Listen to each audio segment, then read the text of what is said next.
नमस्कार, थिंक 360 में आपका स्वागत है। मैं हूं लोकेंद्र किलानौत। राहुल गांधी की संसद सदस्यता रद्द किए जाने के बाद पूरी कांग्रेस ने आज देश भर में विरोध प्रदर्शन बुलाया है। सरकार के खिलाफ, भारतीय जनता पार्टी के खिलाफ कांग्रेस पूरी तरह से हमलावर नजर आ रही है। लेकिन सबसे बड़ी बात यह है कि वो जो विरोध है अभी तक धरातल पर पूरी तरह से नहीं उतर पाया है। बड़े बड़े बयान सामने आ रहे हैं, बड़े बड़े नेताओं के ट्वीट भी सामने आ रहे हैं, लेकिन सबसे बड़ा सवाल यही है कि जिस तरह से कांग्रेस बयान दे रही है, क्या अब धरातल पर उसी तरह का विरोध प्रदर्शन करने में कांग्रेस सफल हो पा रही है या नहीं। क्योंकि राजस्थान में अभी कांग्रेस की सरकार है और राजस्थान कांग्रेस का भी आज विरोध प्रदर्शन है। उसमें राजस्थान में जिस तरह का कांग्रेस का विरोध प्रदर्शन चल रहा है, उस पूरे मुद्दे पर बात करने के लिए कि राजस्थान में बहुत जल्दी चुनाव होने वाले हैं और राहुल गांधी का जो ये मुद्दा है किस तरह से राजस्थान को प्रभावित करने वाला है, राजस्थान की कांग्रेस में इस मुद्दे पर क्या चल रहा है, वरिष्ठ पत्रकार प्रदीप बिदावत हमारे साथ जुड़ेंगे। प्रदीप जी, स्वागत है आपका। और जिस तरह से राजस्थान कांग्रेस का आज का विरोध प्रदर्शन है, और सबसे बड़ी बात यह है कि सुखजिंदर सिंह रंधावा लगातार राजस्थान में सक्रिय हैं। राजस्थान कांग्रेस के जितने भी विरोध प्रदर्शन हैं, जितने भी रैलियां हैं, अशोक गहलोत आते हैं, गोविंद सिंह डोटासरा आते हैं, सुखजिंदर सिंह रंधावा की गतिविधियां जिस तरह से बढ़ी हैं, यह भी एक सराहनीय बात है कि राजस्थान का प्रभारी जिस तरह से इंटरेस्ट ले रहा है राजस्थान में, अपने प्रदेश में। लेकिन सचिन पायलट इस तरह के किसी भी प्रदर्शन से लगातार दूरी बनाए हुए हैं। सचिन पायलट गुट के जितने भी विधायक हैं वो लगातार दूरी बनाए हुए हैं। एक बड़ी बात है कि चुनाव के मुहाने पर राजस्थान खड़ा है, कांग्रेस को चुनाव के बीच में जाना है। एक बड़ा मौका हो सकता था, राहुल गांधी के बहाने से ही कांग्रेस की जो गुटबाजी है उसको कंट्रोल किया जा सकता था। सर, लोकेंद्र जी, इसको देखें तो एक तो सचिन पायलट जो है वो निश्चित तौर पे सेकंड नंबर पे अभी राजस्थान के नेताओं को अगर देखें, हालांकि गोविंद सिंह डोटासरा प्रदेशाध्यक्ष हैं जी, लेकिन पहले नंबर पे अशोक गहलोत, दूसरे पे सचिन पायलट को मानना होगा। वो एक मास लीडर है, उनकी एक अपील है। अशोक गहलोत पहले नंबर पे इसलिए हैं क्योंकि वो प्रदेश के मुख्यमंत्री हैं, लेकिन सचिन पायलट पार्टी में फिलहाल किसी पद पे नहीं है। पहले वो उप मुख्यमंत्री थे, लेकिन अब वो भी नहीं है। प्रदेशाध्यक्ष थे, वो भी नहीं है। ठीक है। ऐसे में इन इवेंट में आने के लिए सचिन पायलट की जो बाध्यता है जी, वो कहीं ना कहीं ऑन रिकॉर्ड नहीं है। ठीक है। दूसरा, ये पार्टी की उन बड़े लोग जो हैं, ये सुखजिंदर सिंह रंधावा का आज का बयान भी है जी, कि जो बड़े लोग हैं उन्हें उनसे बात करनी चाहिए साफ तौर पर, अशोक गहलोत को, कि आप आइए, क्योंकि भीड़ उनके साथ। ये जो इवेंट है इसको आप देखें, कांग्रेस इसमें कह रही है विरोध प्रदर्शन, मतलब आवाज उठानी, और मौन होकर प्रदर्शन कर रहे हैं गांधी जी के आगे, लोकतंत्र की हत्या बता रहे।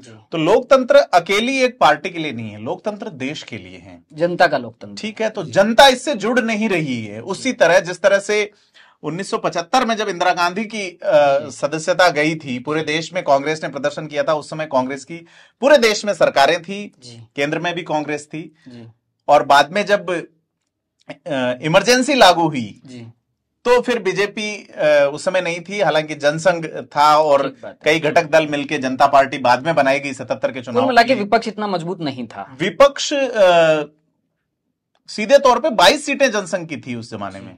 कांग्रेस जो इंदिरा गांधी है वो फुल मेजोरिटी थी। इवन राज्यसभा में तो प्रतिपक्ष ही नहीं था। यहाँ कांग्रेस के पास राज्यसभा में प्रतिपक्ष तो है, लोकसभा में 50 सांसद हैं, दिल्ली के प्रदर्शन में एक साथ नजर नहीं आते, राज्यसभा में 33 सांसद हैं। आप ये देखिए कि यूपीए के पास जो इनका जो पूरा संघ है, यूपीए अलियांस जो है, उसमें 64 सांसद हैं अलग अलग पार्टियों के मिला के, और बीजेपी के पास बहुमत नहीं है राज्यसभा में। और जो अदर्स हैं, बीजेपी और एनडीए और यूपीए के अलावा जो है, उनकी संख्या 65 है। तो लोकतंत्र खतरे में है। तो सबसे पहले विपक्ष में जो दो प्रमुख घटक हैं, एक यूपीए है, एक अदर्स है, दोनों साथ नहीं आ पा रहे। दोनों साथ कहां से आएंगे जब कांग्रेस ही साथ नहीं आ पा रही। यहां भी पायलट और दूसरा गुट, हिमाचल में आप देखिए वीरभद्र सिंह की फैमिली का गुट, दूसरा गुट, ऐसा ही छत्तीसगढ़ और सभी अंदरूनी ऐसा एक मोटे तौर पे नजर आ रहा है। कांग्रेस लगातार गंवाती जा रही है चीजें, लेकिन उनके पास एक ऐसा माहौल नहीं बन पा रहा। इवन गोविंद सिंह डोटासरा का आज का बयान तो बिल्कुल चौंकाने वाला है कि बीजेपी का वो एक तरह से आभार जता रहे हैं कि हमें आपने मौका दिया। अरे बीजेपी आपको मौका दे रही है, चाहे वो भ्रष्टाचार के मुद्दे हो, चाहे वो अडानी का मुद्दा हो, चाहे आपको जनता महंगाई से त्रस्त हो रही है, गैस सिलेंडर, आप उन मुद्दों पे नहीं आते। तो आम जन में कहीं ना कहीं ये जा रहा है कि कांग्रेस एक परिवार के लिए तो बड़ा संगठित होकर प्रदर्शन करने की ऑफिशियल घोषणाएं ऐसा माना जाता है कि गांधी परिवार पर जो कांग्रेस है वो एकजुट हो जाती है। आपने गोविंद सिंह डोटासरा का आपने जिक्र किया। गोविंद सिंह डोटासरा के गांधी परिवार पर भी बहुत बड़े बड़े बयान हैं कि गांधी परिवार जो इस्तीफा का एक जो प्रकरण चला उसमें गोविंद सिंह डोटासरा ने कहा कि गांधी परिवार का होना जरूरी है। तो अब ये जो मुद्दा है सीधा सीधा गांधी परिवार से जुड़ा हुआ है। आप अडानी घोटाले पर चलो ठीक है, गांधी परिवार से जुड़ा हुआ मुद्दा नहीं है, तो ये एक बहुत बड़ा मौका हो सकता था कांग्रेस के पास में कि जो बिखरी पड़ी है कांग्रेस, जो गुटबाजी है कांग्रेस में, उसको गांधी परिवार के नाम पर कम से कम एक देखिए। सचिन पायलट वाले इश्यू पे आपने कहा और एक करने वाले, इनको दोनों को कोरिलेट करके देखिए। सितंबर में यहाँ क्लैश शुरू हुआ, सीधे तौर पे सीएलपी की बैठक नहीं होने दी, अशोक गहलोत के गुट ने पैरेलल बैठक बुलाई। उसके बाद में इसका सुधार होना था, तो साहब राहुल गांधी जी यात्रा पे निकले हुए हैं, तो वही गांधी परिवार की वजह से चीजें टल गई और लगातार टल रही है। कभी सोनिया गांधी जी का स्वास्थ्य ठीक नहीं होता, कभी Rahul Gandhi out of India चले जाते हैं। तो जो दूसरा समूह है उसको लगता है कि भाई ये चीजें तो रूटीन हो गई, गांधी परिवार की समस्याएं जो है वो खास तौर पे हमारी जो डिमांड है या हमारी जो पीड़ा सुने जाने की वो प्रोसेस है उसमें एक तरह से डिलेमा हो रहा है, तारीख पर तारीख। हाँ, वो तारीख पे तारीख वाला। और जिस तरह से सुखजिंदर सिंह रंधावा जिस अंदाज में राहुल गांधी की यात्रा में आए थे, उन्होंने बहुत बोल्ड बयान दिए थे राजस्थान में, मैं वो वैसा सरदार नहीं हूं, असरदार सरदार, और कई सारी चीजें थी, लेकिन वो केवल और केवल मीडिया का ध्यान भटकाना था और समर्थकों को ये लगाना था कि साहब इसके बाद कुछ होगा। लेकिन जो चूंकि राजनीति को गहरे से समझते हैं और कांग्रेस का, बीजेपी का, सभी का इतिहास अगर कंक्लूटिवली देखें तो इस तरह का ध्यान भटका सकता है वो एक अच्छा राजनीतिज्ञ है। सुखजिंदर सिंह रंधावा ने भी यही किया, पायलट गुट का ध्यान अपने ऊपर रखा। और ये है कि पायलट गुट को ये लगा कि सोनिया गांधी, राहुल गांधी, प्रियंका गांधी की ओर से ये एक बंदा है जो कम से कम हमारी बात सुनेगा, हमारी बात पहुंचाएगा। लेकिन परिणाम नजर नहीं आया। इवन 3 नेता शांति धारीवाल, महेश जोशी और धर्मेंद्र राठौड़ के खिलाफ अभी तक कोई कार्रवाई अमल में नहीं लाई गई है। तो मैं ये कह रहा हूं कि आपके पास सीटों की संख्या लोकसभा राज्यसभा में कम नहीं है, फिर भी ये जो आपका विरोध है ये अभी तक फील्ड पर इतना प्रभावी नहीं है। आम आदमी इससे जुड़ाव महसूस नहीं कर रहा है जैसा कि 75 में हुआ था। एक बड़ी क्रांति हो गई थी, बिल्कुल बड़ी क्रांति हुई थी। और आपको जान के आश्चर्य होगा कि 77 में सत्ता किसने पाई उस क्रांति के बाद? राइट विंग वालों ने। ठीक है, लेकिन उस समय प्रतिपक्ष में सर्वाधिक लेफ्ट विंग के लोग थे। जो कम्युनिस्ट पार्टी ऑफ मार्क्सिस्ट है उसके 25 एमपी थे लोकसभा में। जो कम्युनिस्ट पार्टी ऑफ इंडिया, भारतीय कम्युनिस्ट पार्टी जो भाकपा है, उसके 23 थे। डीएमके के 23 सांसद थे। और जो जनसंघ राइट विंग की जहां से शुरुआत होती है उसके सिर्फ 22 सांसद थे।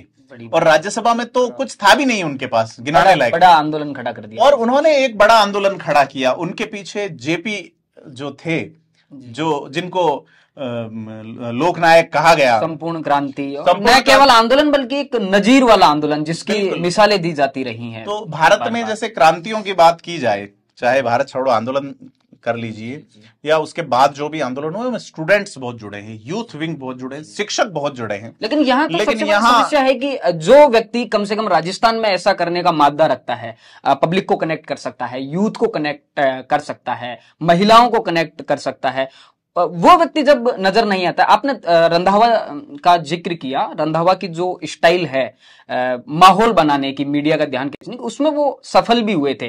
भारत जोड़ो यात्रा को आप याद करिए, उन्होंने जिस तरह के बोल्ड बयान दिए और सचिन पायलट को जिस तरह से मैनेज किया। सचिन पायलट बहुत ज्यादा डिफेंसिंग मोड में आ गए थे राहुल गांधी के लिए, गांधी परिवार के लिए, भारत जोड़ो यात्रा के लिए। और ऐसी कोई भी बात कि कांग्रेस में गुटबाजी है, और उसके बाद में जो खबरें मीडिया में चली कि कांग्रेस में एक स्तर तक कहीं ना कहीं सुलह हो चुकी है, लेकिन उसके बाद जब सचिन पायलट ने अपनी बातें वहां पहुंचाने की कोशिश की तो पता चला कि पानी पहले से कहीं ज्यादा बह गया है। तो यहाँ कैसे देखते हैं आपकी रंधावा उस टाइम पे सचिन पायलट को जिस तरह से मैनेज कर लिया, उसके बाद में जितना पानी बह गया? सचिन पायलट को सीधे तौर पे ये लगता है कि अब उनके लिए कुछ बचा नहीं है, खास तौर पर।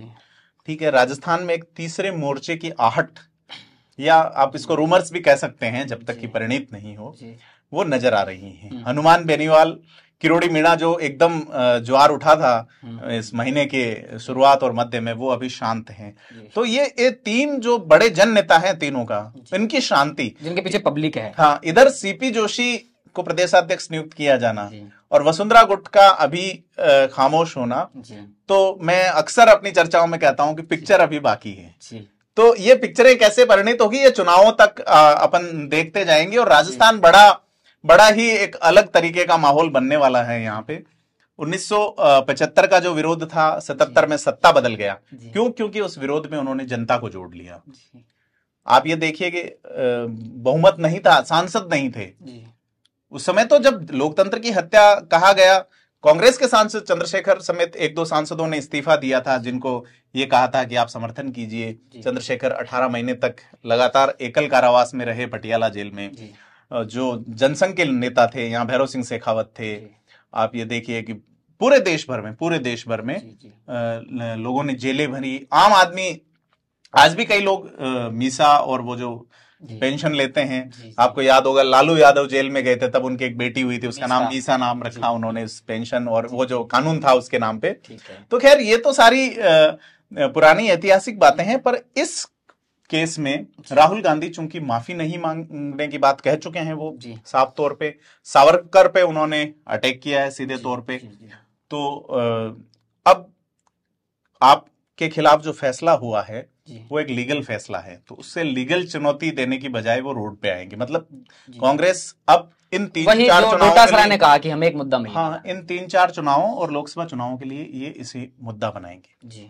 लेकिन उन्हें ये एहसास कराना होगा आम आदमी के सामने कि वाकई में लोकतंत्र की हत्या हुई है। तो चूंकि कोर्ट का फैसला है और देश में विधायन यानी कि कानून बनाने वाली सर्वोच्च संस्था का फैसला है, इनमें अगर फैसला गलत हुआ है तो आपको उसी माध्यम से जाना होगा, अगर आप फैसले के खिलाफ हैं तो। और अगर आप उसका राजनीतिक कुछ करना चाहते हैं तो निश्चित तौर पर सड़क से आम आदमी को आपको जोड़ना होगा, आपको सत्ता बदलने की कोशिश करनी होगी। जेपी का जो नारा था, सिंहासन खाली करो कि जनता आती है, उसी तरह का आपको कुछ लाना पड़ेगा। लेकिन अभी कांग्रेस की आपसी गुटबाजी इतनी है कि वो दूसरे विरोधियों तक को नहीं जोड़ पा रहे हैं। केजरीवाल अपनी ढकली, अपना राग, उधर आप वाईएसआर कांग्रेस के देख लीजिए, आप डीएमके के देख लीजिए, आप ममता बनर्जी से नहीं जुड़ पा रहे हैं, आप शरद पवार से नहीं जुड़ पा रहे हैं, आप नीतीश कुमार से नहीं जुड़ पा रहे हैं। ये सारे लोग, ऐसा नहीं है कि विपक्ष की संख्या कम है, बिल्कुल मैं वही कहना चाह रहा हूं, राज्यसभा में तो बीजेपी के पास बहुमत तक नहीं है। जी, लेकिन उनको एक मंच पर लाने की, कांग्रेस में 64 सांसद हैं यूपीए में टोटल राज्यसभा में, और अदर्स जो है उनके 65 है। तो आप कैसे भी मनुहार करके, चाहे प्लीज करके, तो जो दूसरे दल हैं उनको भी लगता है कि कांग्रेस किसी न किसी तरीके से और नीचे जाए ताकि उनको उभार मिले। दूसरे दलों ने जो पकड़ बनाई है वो कांग्रेस के वोटों को खा करके ही बनाई है। अब आप देखिएगा, गुजरात के पिछली बार संख्या अच्छी थी, गुजरात से जो राज्यसभा सांसद चुने जाएंगे या तो भारतीय जनता पार्टी के चुने जाएंगे या आम आदमी पार्टी के चुने जाएंगे। तो ये संख्या लगातार कम होती जाएगी। अब राजस्थान के चुनाव में चुनाव कार्यकर्ता जिताता है निश्चित तौर पे, कार्यकर्ता जो वो आपकी योजनाओं को नीचे तक लेके जाता है। अभी तक आप इवेंट मैनेजमेंट कंपनियों के भरोसे या मीडिया मैनेजमेंट कंपनियों के भरोसे आप चुनाव नहीं जीत सकते, सिर्फ घोषणाओं से बूथ तक पहुंचना। बिल्कुल, सरकार घोषणाएं पूरी भी करती है, लेकिन आम आदमी को यह एहसास कराया जाना चाहिए कि ये आपके मुख्यमंत्री थे जिन्होंने ये घोषणा की, उससे आपका ये फायदा हुआ, वो कहीं एक बड़ा मिसमैनेजमेंट है। एडवर्टाइजमेंट में भी कहीं कोई कमी नहीं है। कल मैं जयपुर की जिन सड़कों से गुजर रहा था तो राहुल गांधी के जो बड़े बड़े कटआउट्स हैं, पोस्टर, होर्डिंग, उससे पूरा जयपुर पटा पड़ा है। डरेंगे नहीं, डरो मत, और जो उनकी भारत जोड़ो यात्रा की जो फोटो थी, उन फोटोज को जो प्राइम लोकेशंस हैं जयपुर की, वहां पर चस्पा किया गया है। देखिए, ये कांग्रेस शासित जो राज्य हैं वहां मैं ये कह रहा हूं, विज्ञापन या कुछ ऐसे फैसले, आपने देखा होगा उदयपुर में एक केस दर्ज हुआ है धीरेन्द्र कृष्ण शास्त्री के खिलाफ, हेट स्पीच का। तो उससे जो राइट विंग के भगवाकरण वाले लोग हैं वो एकजुट होंगे और निश्चित तौर पर वोटर्स की संख्या उनकी ज्यादा है।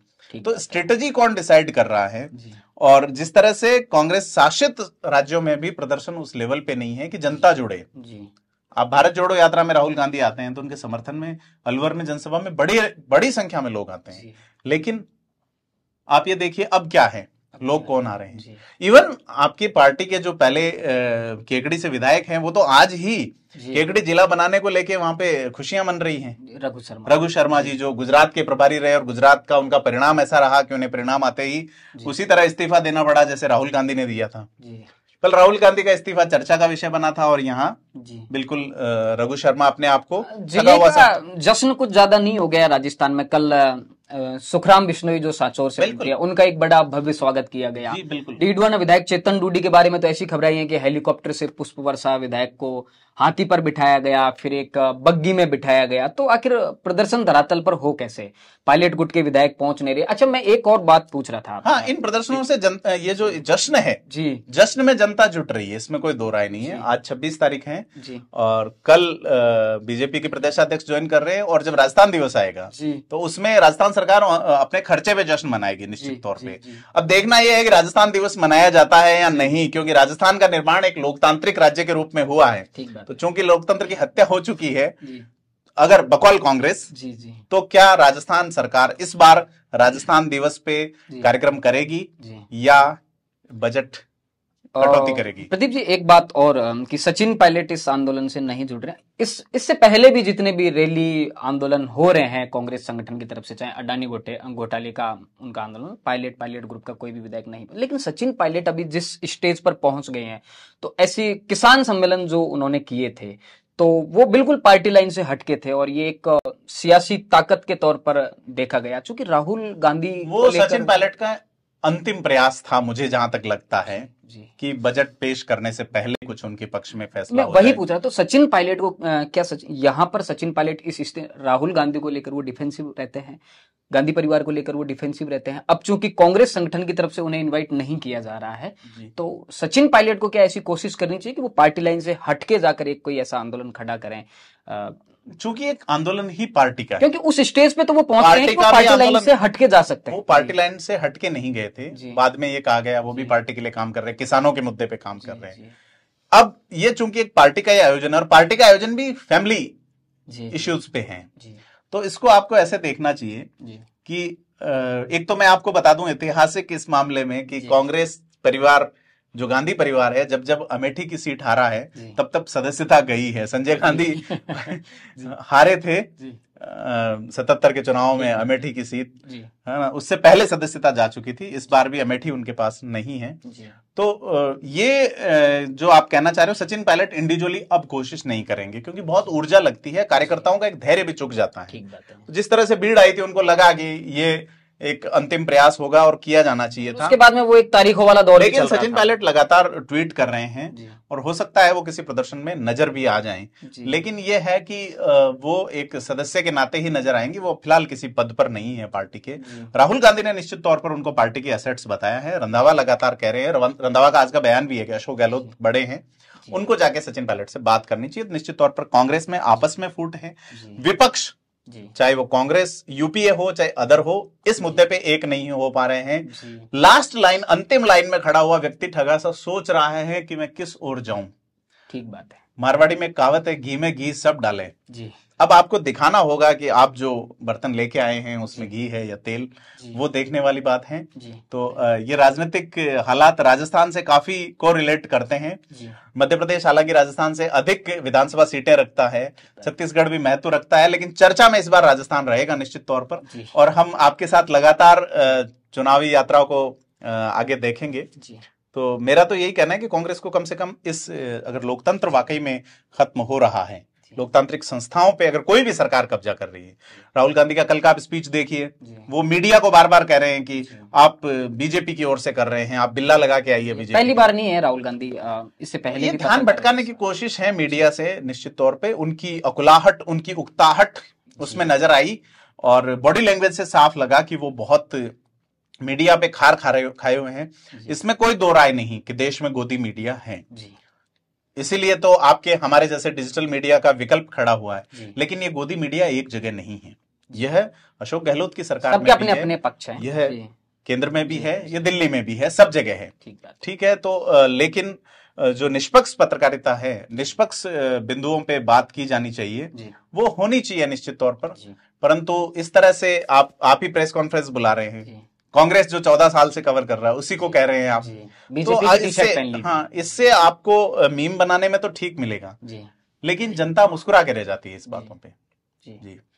तो ये थे वरिष्ठ पत्रकार प्रदीप बिदवत, जिन्होंने इस पूरे मामले पर हमारे साथ चर्चा की। राजस्थान से जुड़े तमाम मुद्दों को जानने और समझने के लिए जुड़े रहिए थिंक 360 के साथ। धन्यवाद।